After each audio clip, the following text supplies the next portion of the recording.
Pemirsa, petugas Polsek Batu Salam beserta Babin Kaptipmas melakukan penyemprotan disinfektan pada sejumlah fasilitas umum untuk mencegah penyebaran COVID-19 yang terus mewabah hingga saat ini.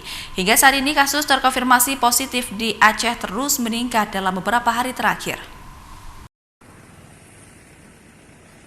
Beginilah saat petugas Polsek Batu Salam serta Babin Kamtipnas menggelar penyemprotan disinfektan di kawasan jalan lintas dan sejumlah fasilitas umum di Gampung Kaju, Kecamatan Batu Salam, Aceh Besar. Penyemprotan disinfektan dilakukan dengan menggunakan mobil di sepanjang jalan dengan menyemprotkan disinfektan ke udara. Selain itu, di masjid dan musola yang dianggap rentan juga dilakukan penyemprotan pada seluruh ruangan hingga ke lantai.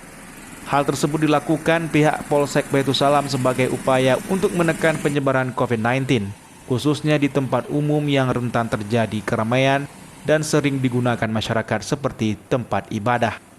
Kapolsek Batu Salam Ibda Safrizal mengatakan, penyemprotan disinfektan ini dilakukan untuk pencegahan penyebaran COVID-19 setelah sejumlah fasilitas umum dan tempat keramaian disemprot secara berkala.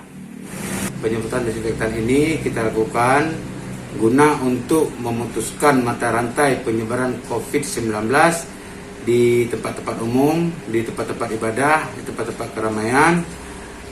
Ini kegiatan rutin kita lakukan seminggu sekali sesuai anjuran dari Bapak Kapolresta Banda Aceh.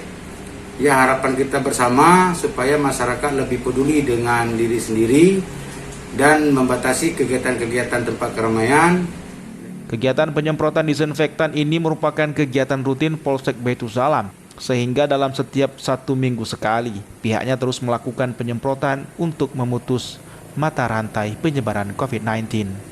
Untuk kasus COVID-19 di Aceh berdasarkan informasi website pemerintah Aceh pada Minggu siang, pasien terkonfirmasi bertambah 100 orang, sehingga saat ini yang masih dalam perawatan menjadi 1.366 orang.